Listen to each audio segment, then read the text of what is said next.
আমার decision already has been প্রনাউন্সড। আপনাকে তো কারেকশন করে দিতে হবে। মাননীয় স্বরাষ্ট্রমন্ত্রী, my decision already has been প্রনাউন্সড। মাননীয় মেম্বার, আপনারা বসুন, আমরা পরবর্তী কার্যসূচিতে যাচ্ছি। বিষয়ে না, আমি অসম্মত হচ্ছি না, আপনি আগে শুনবেন তো। Let me speak. মাননীয় সদস্য একটু বসেন, আমরা উই আর কন্ডাক্টিং। বলেন। মাননীয় স্পিকার, মঙ্গলবারের আলোচনার সাথে সম্মতি প্রকাশ করছি। ওনারা হয়তো মনে করছেন আমি বিরোধিতা করব না। যদি সংহতি প্রকাশ করেন তাহলে তো নতুন করে কথা বলার দরকার নেই। একটা কারেকশন দিচ্ছি। মাননীয় স্বরাষ্ট্রমন্ত্রী, আপনি যদি মঙ্গলবারের আলোচনার সাথে সম্মতি প্রকাশ করেন, দয়া করে বসুন। আলোচনা যদি নির্ধারণ করতে চান তাহলে আপনাকে নোটিশটা একটু সংশোধন করে নিতে হবে, এটাই আমার বক্তব্য। মাননীয় স্বরাষ্ট্রমন্ত্রী, স্পিকার, আপনি এই বিধিতে মাননীয় সদস্য আপনারা বসুন, সেটা আপনি আগে সংশোধন করেন। মাননীয় সদস্যবৃন্দ আপনারা বসুন, মাননীয় স্বরাষ্ট্রমন্ত্রী আপনিও বসুন। আমার ডিসিশন অলরেডি হ্যাজ বিন প্রনাউন্সড। আপনাকে তো কারেকশন করে দিতে হবে। মাননীয় স্বরাষ্ট্রমন্ত্রী, my decision already has been প্রনাউন্সড। মাননীয় মেম্বার, আপনারা বসুন, আমরা পরবর্তী কার্যসূচিতে যাচ্ছি। বিষয়ে আপনারা বসুন, দয়া করে আপনারা বসুন। মাননীয় স্বরাষ্ট্রমন্ত্রী আপনি বসুন, মাননীয় সংসদ সদস্যগণ আপনারা বসুন। My decision has been pronounced. 31শে মার্চ নির্ধারণ করা হয়েছে। সর্বশেষ আলোচনার জন্য 2 ঘন্টা সময় থাকবে। ধন্যবাদ আপনাদেরকে, ধন্যবাদ।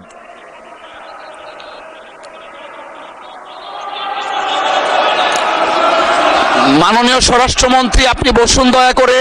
মাননীয় সংসদ সদস্যবৃন্দ আপনারা বসুন। এরপরেরটা কি আছে? হ্যাঁ, এটা মাননীয় বিরোধী দলের নেতা, আমরা অলরেডি জানিয়ে দিয়েছি 31শে মার্চ অনুষ্ঠিত হচ্ছে। দয়া করে বসেন, আমরা পরবর্তী কার্যপ্রণালীতে যেতে চাচ্ছি। মাননীয় বিরোধী দলের নেতার মাইকটা একটু দেখি। না, আমি বলছিলাম যে আপনি রুলিং দেওয়ার পরে এই বিষয়ের উপরে আর কোনো কথা চলে না। ধন্যবাদ। ধন্যবাদ মাননীয় বিরোধী দলের নেতা, আপনি দয়া করে বসুন। আমি আবারও উল্লেখ করছি, আগামী 31শে মার্চ রোজ মঙ্গলবার দিনের সর্বশেষ বিষয় হিসাবে 2 ঘণ্টাকাল বিরোধী দলের নেতার মুলতবি প্রস্তাবটি আলোচনার জন্য সময় নির্ধারণ করা হলো।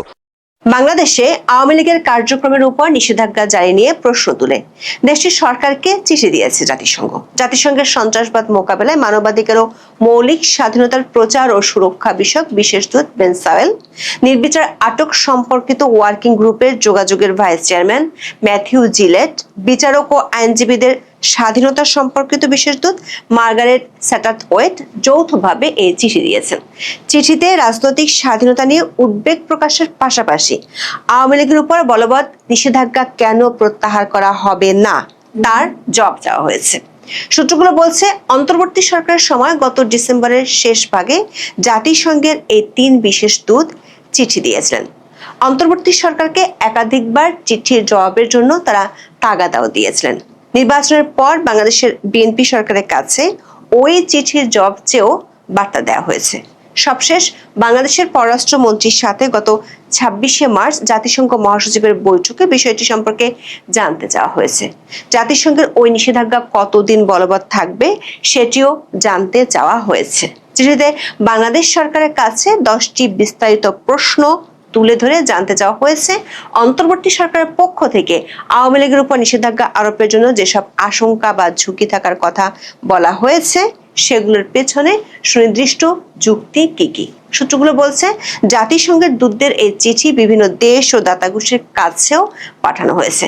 বিশ্লেষকরা বলছেন, শেখ হাসিনা সরকারের পতনের পর জাতিসংঘের পক্ষ থেকে এই প্রথম দৃশ্যমান কোনো পদক্ষেপ নেওয়া হয়েছে। বিস্তারিত গত বছরের 10ই মে বাংলাদেশের সন্ত্রাস দমন আইন সংশোধন করে নির্বাহী আদেশে আওয়ামী লীগকে নিষিদ্ধ করেছিল দেশটির তখনকার অন্তর্বর্তী সরকার।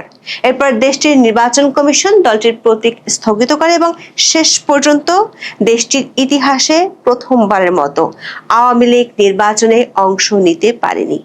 এই নিষেধাজ্ঞা নিয়ে দেশীয় ও বিদেশে ব্যাপক সমালোচনা থাকা সত্ত্বেও অভিযোগ আছে মোহাম্মদ ইউনূস তার কিংস পার্টিকে সুবিধা দিতে দলটির উপর নিষেধাজ্ঞা প্রত্যাহার করেননি। বিষয়টি নিয়ে আওয়ামী লীগের পক্ষ থেকে জাতিসংঘের দপ্তরে বেশ কয়েক দফা চিঠি দেওয়া হয়েছিল। 2025 সালের 8 আগস্ট লন্ডনের বিখ্যাত ডাউটি স্ট্রিট চেম্বারের দুই আইনজীবী স্টিফেন পাওয়েল কেসি ও অ্যালেক্স টিনসলে জাতিসংঘের কাছে অভিযোগ দেন।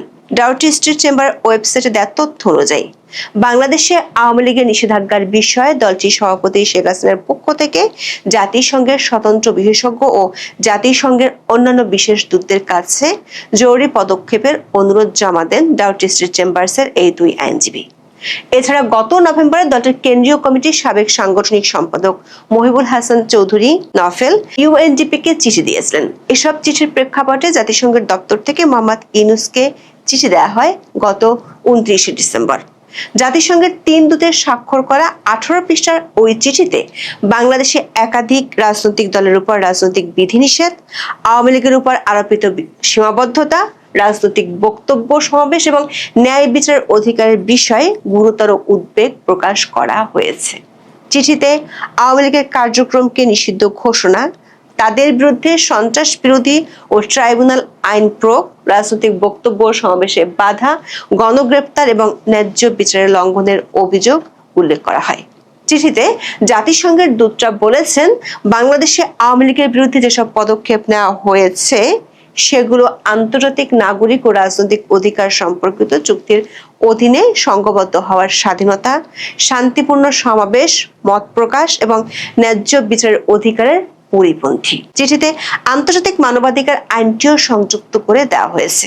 সেখানে বলা হয়েছে, এভাবে কোনো দলের কার্যক্রম নিষিদ্ধ করা অপ্রয়োজনীয় ও অসামঞ্জস্যপূর্ণ সীমাবদ্ধতার প্রয়োগ।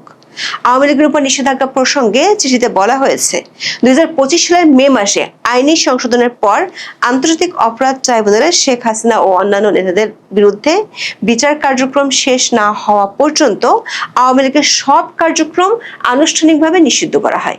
নিষেধাজ্ঞার আওতায় রাজনৈতিক কার্যক্রম, জনসমাবেশ, প্রকাশনা, গণমাধ্যমে প্রচার এবং নির্বাচনে অংশগ্রহণ অন্তর্ভুক্ত ছিল।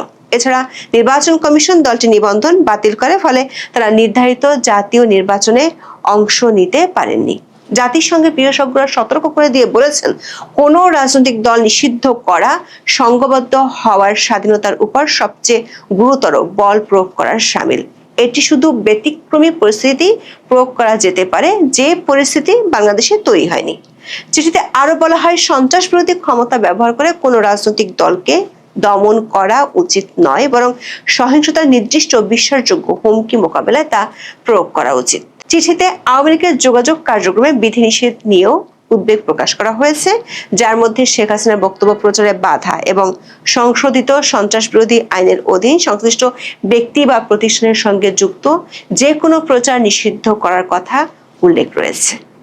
জাতিসংঘের দূতরা লিখেছেন, এ ধরনের সামগ্রিক নিষেধাজ্ঞা রাজনৈতিক বিতর্ককে স্তব্ধ করে দিতে পারে, যেখানে লক্ষ্য হওয়া উচিত কেবল সহিংসতা বা উস্কানি রোধ করা।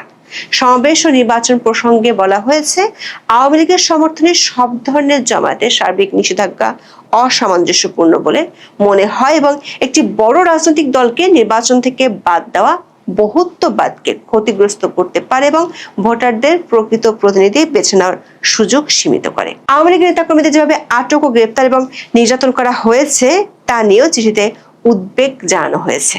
জাতিসংঘের বিশেষজ্ঞরা আওয়ামী লীগের সঙ্গে সম্পৃক্ত বলে ধারণা করা ব্যক্তিদের, যাদের মধ্যে সাংবাদিক ও আইনজীবীরাও রয়েছেন, গণগ্রেপ্তার অভিযোগের কথাও উল্লেখ করেছেন।